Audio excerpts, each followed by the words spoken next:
that he got them closer to winning the Champions League than any other coach in their history. And I think getting them to that stage of the competition probably removed a fair few of the mental scars they built up in the Champions League over the last few years. So I think that was important. The reason that he had to go was that his tenure followed a similar pattern to the one that he had at Borussia Dortmund, in the sense that top figures at the club, his relationship with them deteriorated, and his relationship with the sporting director, Leonardo, got very bad, and largely because he was dissatisfied with the transfer business that the club did.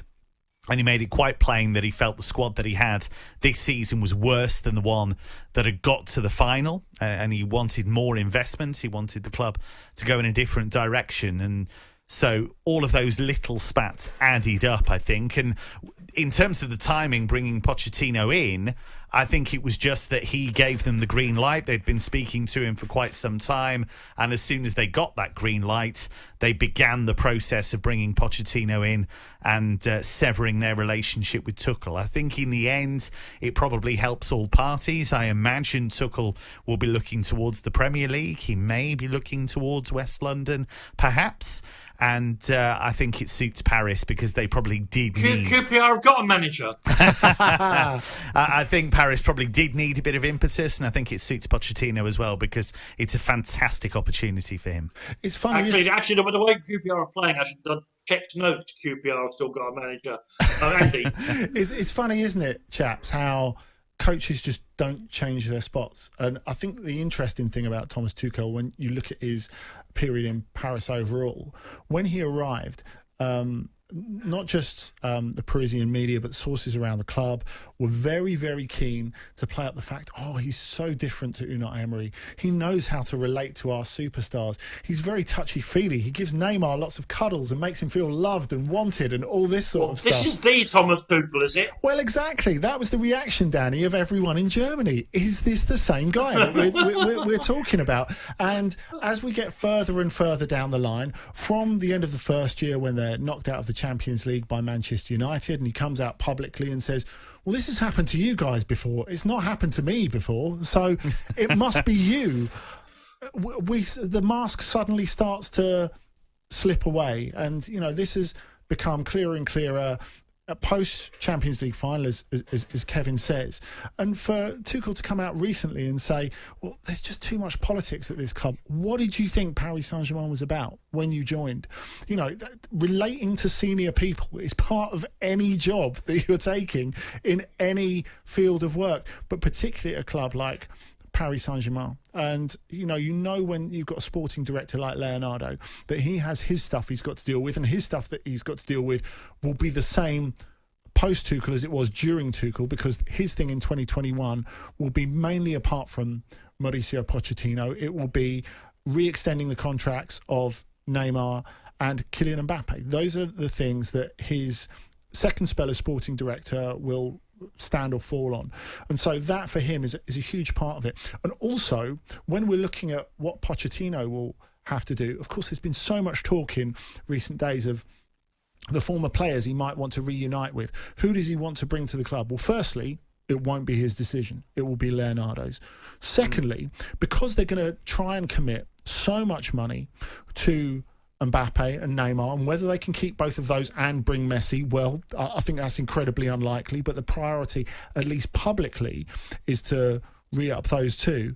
It means there's a lot of money tied up. There is no way they are going to be throwing away 200, 300 million on throwing around 200, 300 million on Harry Kane or Heung-min Son. It can't happen. They can't spend that money on those players, plus the signing on fees, plus the wages, and hope to keep both Kylian Mbappe and Neymar, even if those two did want to swap North London for Paris. I think one of the regular... I'm sorry, Dan, I was just going to say, I think one of the regular frustrations for Tuchel, and I'd be really interested to see how Pochettino deals with this, was he found that Paris didn't get enough credit, and he found, therefore, by extension, he didn't get enough credit, because if they won Ligue 1 games only 1-0, for example, he would always rail against the fact that journalists would say, you only won that game 1-0 in Liga, and he hated that. And there were at least 3 or 4 examples in press conferences of Tuchel blowing his top about the fact that there was this expectation that Paris were going to beat these teams 4-5, 6-0 every week, and when he felt it just simply wasn't the case. And it'll be interesting to see how Pochettino deals with that expectation, because there are those who will suggest that their entire season hinges on the Champions League. Now, that might have been the case in previous seasons when they found Liga a lot easier. That certainly isn't the case with Liga at the moment. Well, Allegri was pretty close. If we're going back 6 months, a year, I should say a year ago, year and a half ago, he was at the point where he was picking his backroom team, and it eventually didn't happen. But Pochettino, I think the connection with Paris is really, really important. And I think him speaking French is really, really important as well. And I think, especially at a time like this, especially at a time when fans have been locked out of the stadiums, and I know this is something that can be used to apply to a whole lot of football clubs.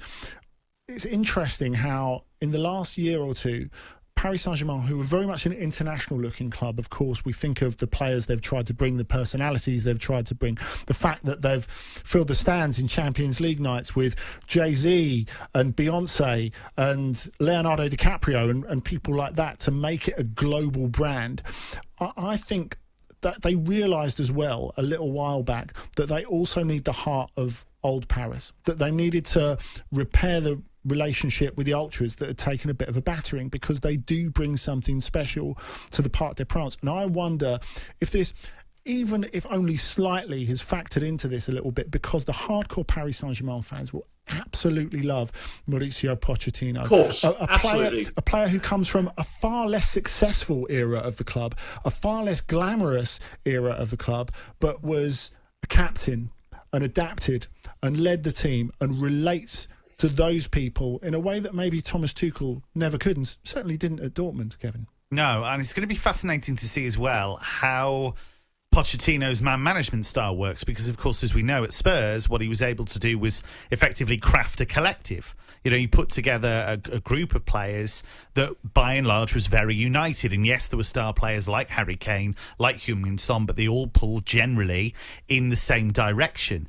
Now, the issue that Tuchel had and several coaches have had is that players do have a lot of power, and Neymar and Mbappe in particular have a direct line to the president, and I think Tuchel always felt that he was undermined on a quite regular basis. And even though his relationship generally with those two was decent, and he worked hard at trying to make sure that it was, you know, they do have a huge amount of power. So how will Pochettino create that collective that he's created before, including those two players? That's the challenge that really faces him now, I think.